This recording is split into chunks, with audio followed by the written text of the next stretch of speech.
Okay, now that we had our fun break, it's now about 10:57. My break was a little bit longer, but whatever. I feel relaxed and ready to keep on going. Opening my thing back. Whenever I take my break, I make sure to shut everything down so it's not like lurking in the background. I find that you've got to work. If you're working at home, you have to make sure that you delineate between work time and play time. You have to make it very clear for yourself. Otherwise, you're going to still feel like you're working. Especially since some of my playtime is still like writing or working on writing projects. And because I love to write, sometimes work time feels like relax time, and that's awesome. It feels like fun time, but it doesn't always feel like that. So I need to be extra careful about making sure that relax time feels relaxing.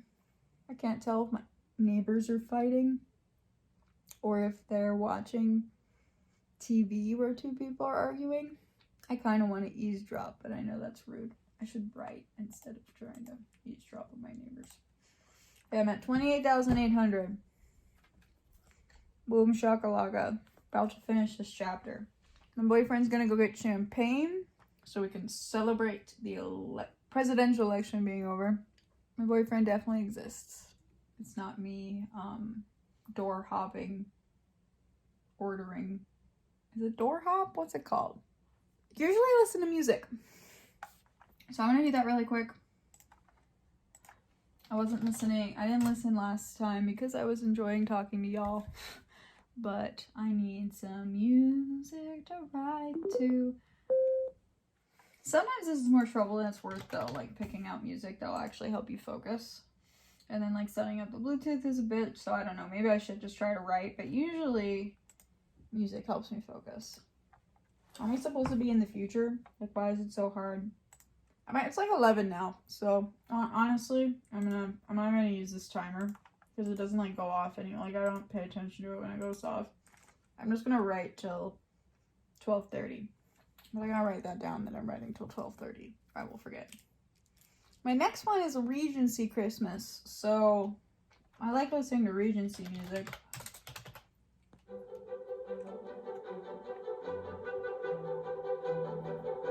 I wonder if that sounds horrible to you.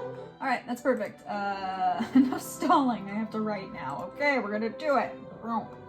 This is what I mean by sometimes music is more distracting than it is helpful. I just want to jam out to this Jane Austen music here. I'm about to finish this chapter. Very exciting.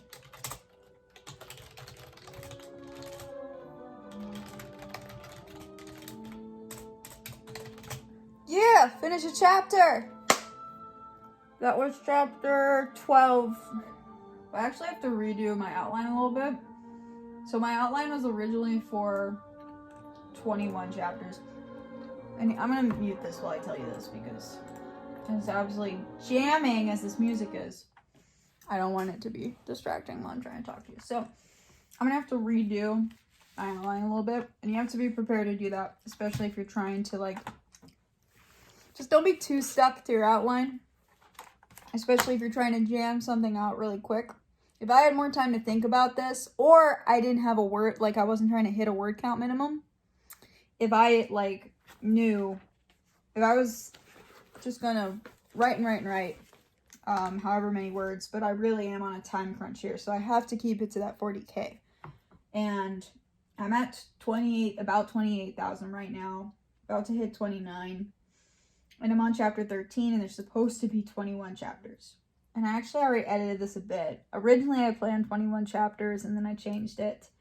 And now I only have 19 chapters. So let me do a little bit of math to figure out what that means for word count for each chapter, and if that's feasible, or if I'm going to have to cut out some chapters. Word count per chapter may not seem like the most important thing, but here's the thing. It's all about how much time you have to edit. Right? So I'm basically have no time to edit this before I have to turn it in to the client. So I want it to be pretty good when I turn it in. And the thing is, word count per chapter matters in terms of pacing. Now, the arbitrary number doesn't really matter, in my opinion. I mean, yes, if you have long chapters, your book is going to feel longer to people than if you have shorter chapters. So that's one difference, but I think there is a bigger difference, in my opinion, between when some chapters are shorter and some chapters are way longer. I think that makes a bigger difference for a reader, and in that way you can make it feel like your plot is moving along faster. You can make certain areas feel more frantic. You can have a longer chapter that slows the pace down. It maybe adds more suspense, or maybe adds more information. You know, there are ways that you can mess with that chapter length, but in my case, I don't really want to do anything with that. I just want each chapter to feel about the same. I don't want to accidentally do some weird pacing thing that I didn't mean to do, which means each of my chapters need to be about the same length. So I'm just checking out my lipstick because I could see myself in the screen. Anyway, I need each chapter to be about the same length, or like pretty consistent across the whole thing. So if I'm at about 28,000, let me check exactly where I'm at. Let me see if I'm closer to like 19. Yeah, I'm at 28,900 right now. So that means, so I need 40,000 total. So minus 28,900. So I have 11,100 words left in this, and I have 1, 2, 3, 4, 5, 6, 7 chapters planned. So if I divide that by 7, how many? Oh, okay, that gives me about approximately 1,600 words per chapter. That's pretty good. It's shorter. It's gonna be way shorter than the chapters I started the book with. So but that's something to fix in the editing stage. That I would go back and make those chapters shorter.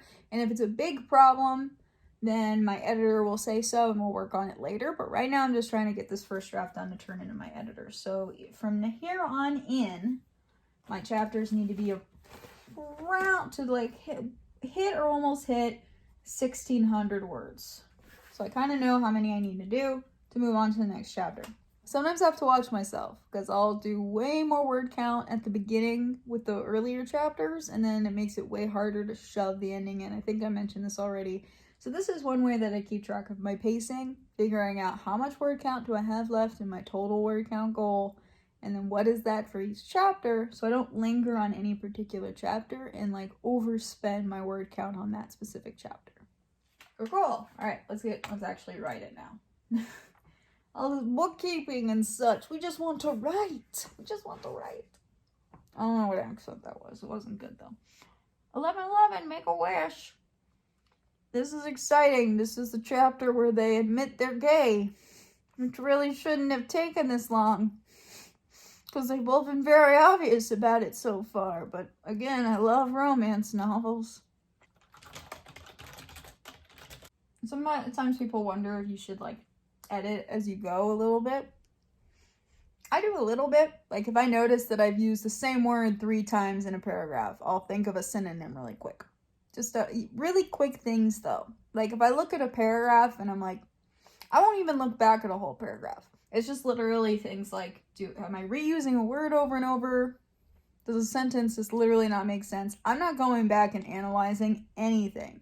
It's just if at a glance I notice something is wrong, then I will change it if it's very quick. But I am definitely not like I write a paragraph and then go back and read that paragraph. No.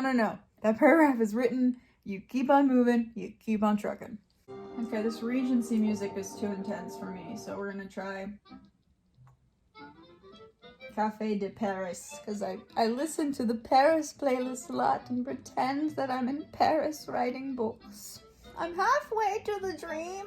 I'm writing books. So here's the thing I do. Sometimes if I start a chapter and I'm not really sure what I actually want to be happening in that chapter. Like I have a general idea for this chapter that these 2 characters are going to say they love each other, but there's got to be some kind of inciting... There's got to be something going on to like contextualize that admission, right? We don't just start in that heightened emotional moment. So I put them in the living room with all the other characters in the book, everybody visiting this house for Yule.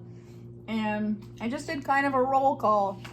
I just went through the room and, kind of pointed out cute things that the other characters are talking about. Kind of use that to set the mood. I have 2 characters arguing over, they're married, and they're arguing over like who said I love you first. They're trying to remember. So, you know, cute things to kind of set the mood like that. And then just going through that roll call and kind of talking about the other characters, you know, letting my main character observe her family members and kind of comment on that eventually is leading me to the actual moment, and then that's going to lead me to the insight. So I let myself be inspired by just talking through the setting a little bit.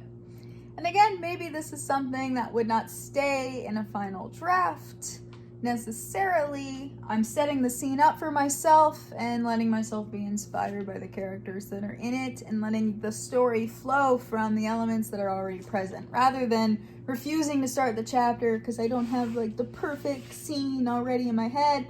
I can just kind of put the characters in a place, talk about that place a little bit, talk about what those characters are saying within it, and then let the story flow naturally out of what the characters are doing at that given time. Definitely don't wait for perfect. Candy. I just realized I use a lot of the same names over and over when I'm writing. Like one of my main characters in here is Melody, that I use that name a lot. I just like names that end with E. Oh, it's because my name is Riley. That's why. Okay, all that mystery solved. Oh, update. Just zooming through this chapter. I'm at 29,500. I need 1,000 more words in chapter 13. So I better stop stalling and make these characters wait, did they say I love? Oh no, they admit that they're gay and they kiss. They don't say I love you yet. We're not that far yet. Calm down. I switched out my coffees because the one that I was drinking was too intense. This is like the Starbucks Frappuccino, so really it's mostly milk. I'm just drinking milk. Here's an example of a sentence that I will edit right away. I just wrote... Let me bring it back up, because I erased it as soon as I did it, and I was like, it's bad. Okay, so they're talking about hair colors, and one of the girls says that she would want to dye her hair, but she's been too afraid to. And so the other girl asks, what would you want to dye it to be? It's a horrible sentence. That sentence does not deserve life. We're getting rid of that sentence and changing it to, what color would you dye it? Good rule of thumb, say a sentence out loud, and if it sounds atrocious, find a different way to say that. I mean, it's something I could have just kept on going, but that sentence was so egregious, it just took me a second to stop and be like, how would somebody actually say this, and then fix it. Another big thing to do for yourself is don't just celebrate like once you won something, like let yourself get that excited feeling. Like, I check my word count a lot when I write. That might work for you, that might not. I like to do it when I've got a decent clip going because it helps me feel more encouraged. Like I just looked and I'm at 29,600 and I'm like, ooh, that's only 4,000 away from my next 400. Good God. That's only 400 away from my next goal. That's awesome. And I'm like, ooh, 400 words. 400 words is not that many. That's not even a page. I am almost there. Remember, we gotta cut this into smaller chunks so that no matter where you are in your writing, you are almost there. Because that helps your brain stay on track and keep working towards your goal. So, ooh, 400 words to go to my next goal. And then I'm almost done with the book because I only have like 10,000 words left. Does anybody actually blush? Like in the pretty way that we say in books? Like one of my characters in this book, she's blushing all the time. She's blushing like a wino, and but you know, it's like, pretty. Does anybody actually, does that happen? Or does your whole friggin' face get bright red? That seems more realistic. An example of accidentally going down a research rabbit hole.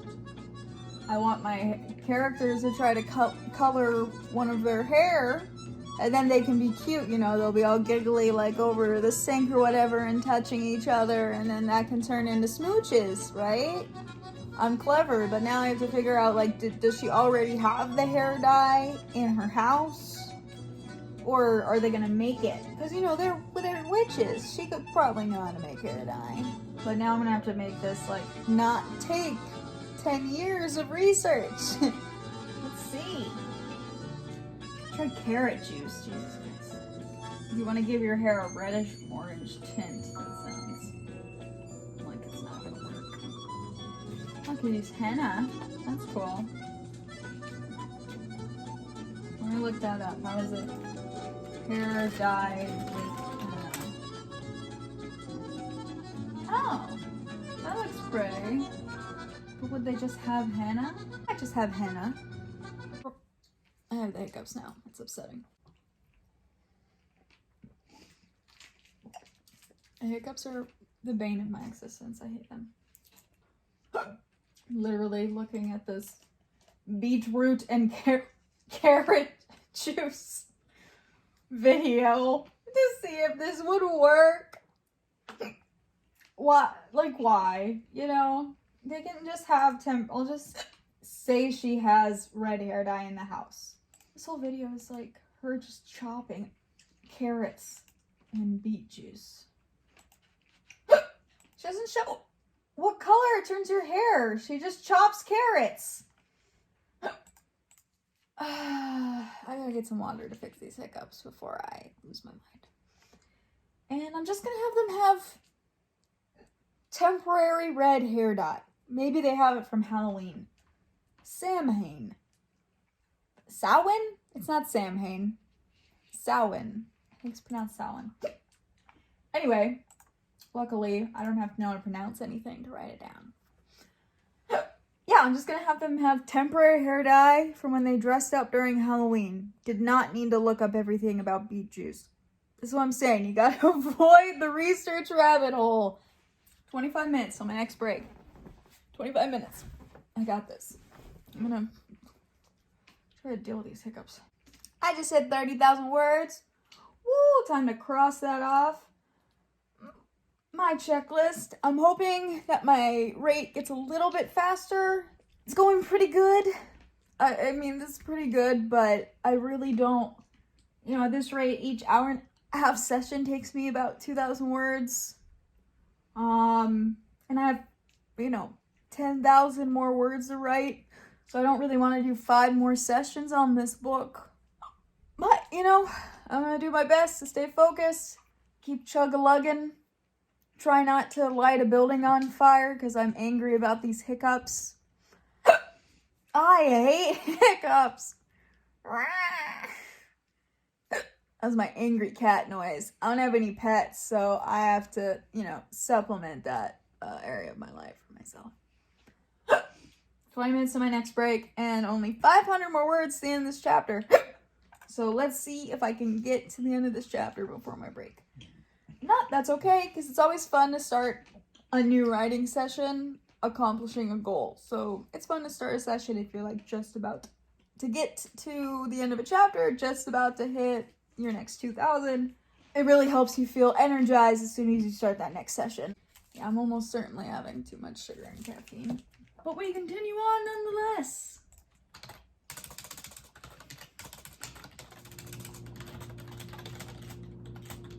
So you might think when you're in like a really good flow, if you're trying to write for a long time, I'm not talking about if like you only have, you're like, oh, I'm gonna write for an hour today, and then you sit down at the end of the hour and you feel like writing more. That's cool, write more. That's awesome. If you only schedule down an hour, you feel like writing more.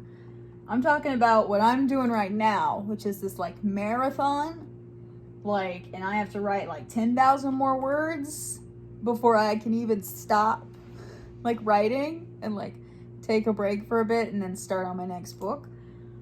When you have like this huge word goal amount and it's gonna take multiple like sessions at the keyboard, do not skip on your writing breaks. It's a marathon, not a sprint. That's true with writing in general, honestly, but in this case, like when it is 12:30, I'm going to stop and I'm going to take my break. So that way when I come back from that break, because I've done before of like, ooh, I feel pretty good, I'm going to keep writing and I'm going to let this session be a little bit longer. And it just makes me get worn out so much more quickly, and it kind of throws off the good pattern that I set up. And then later I'm like, oh, well, I worked longer earlier, so I should be able to take a longer break or to have a less of a work session later. So just take your breaks when you promise yourself you're going to take the breaks. Don't push them off because you don't think you did enough, or don't push them off because you feel like you're in the groove. If you feel like you're in a groove, you're going to be in that groove again when you come back from your break in 10 minutes, 20 minutes, 30 minutes, however long the break is. Like I said, it's different if you're going to be done writing for the day. You know, if you're like, oh, I was going to write an hour today, but now I feel like it's going pretty well, write some more that day. That's awesome. But, you know, if you're going to just taking a break before you come back for another long session, then make sure you let yourself have those breaks. Because they're necessary. And don't put them off and mess with your schedule. You'll be just as excited to continue writing when you come back. You'll probably be more excited because you put it off a little bit to relax and refresh. And now, even with temporary hair dye, I don't know how it works. I've never dyed my hair before, so this is a thing we have to look up now. Hair mascara.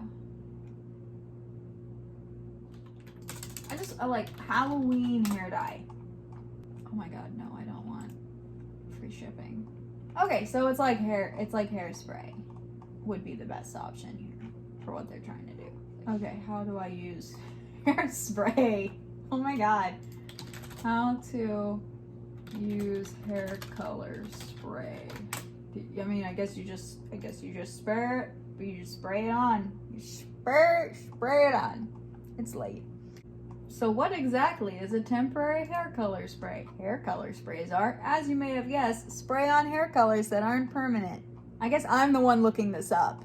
I shouldn't make fun of the article for being for dumbasses when I am the dumbass who requires this information. Ooh, blackberry hair. Nope, I'm not gonna just end up looking at pictures of hair.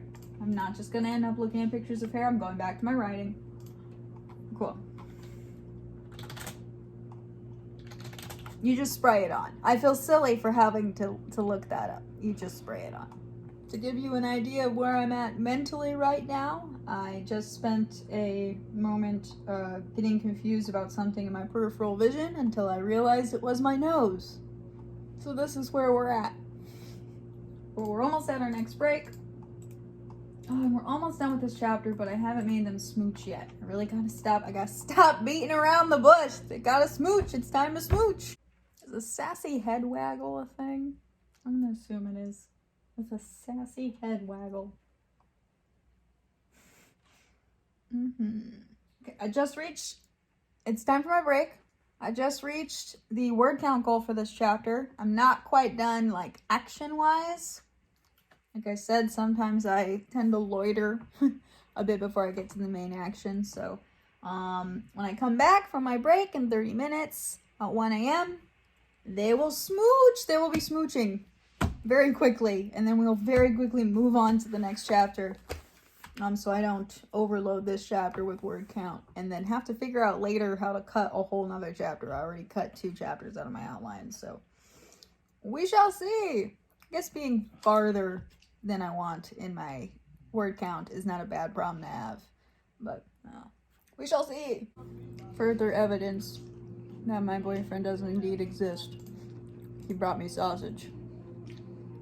I definitely didn't go get this myself. He said I can't have any champagne because alcohol makes me sleepy, and I have like up to 10 hours more writing to do. I get orange juice and I get to pretend it's a mimosa. Cheers. I'm definitely gonna have some champagne when I get closer to done. Because you have to celebrate. I'm planning on writing like a lot more even after I finish, but you have to celebrate once you finish a story. This is something I'm really bad about. I'll just finish something and I'll just move on to the next project, and it leads to burnout. So anytime you finish something, make sure you give yourself time to celebrate and be excited that you got it done and you got a win.